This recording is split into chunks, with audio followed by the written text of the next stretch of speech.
ignore my advice. The first case of a town that is implementing a mandatory stay-at-home order happened today in Eldoret, Uasin Gishu County, where OCS Michael Lekaile issued orders giving traders and residents only 4 hours between 11 a.m. and 3 p.m. to close shop and go home. Within those 4 hours, Eldoret became a ghost town. But to traders, the order was punitive and does not make economic sense.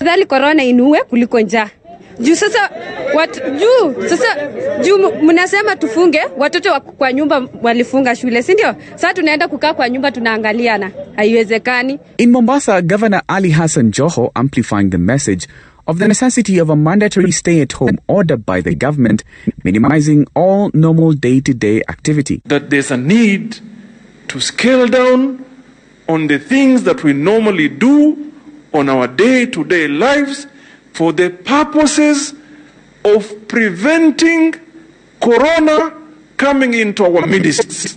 The holiest place for Muslims in the world has been closed.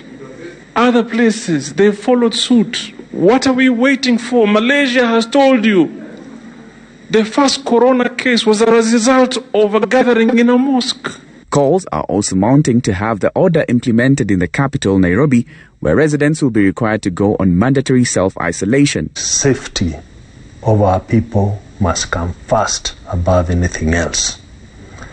When I mean safety, I'm looking at people being confined into households, into isolation, and into self-quarantine. It must be our priority. We can no longer hold when we see what is happening in Europe, where the cycle is ahead of us by 4 or 3 weeks, and where we've seen untold suffering. With Europe now labeled as the epicenter of the epidemic by the World Health Organization, Belgium, while going into a total shutdown, has issued guidelines to its citizens requiring them to stay at home and to avoid maximum contact outside their immediate family, except for going to work and essential travel. We are able to feed those who cannot get food in the period of 2 weeks that I'm calling for an initial lockdown. We can discuss many things. We can discuss the economy of the country. All those countries that have suffered serious economic downturn from the virus have first addressed the safety of their population, and the economy has come secondary.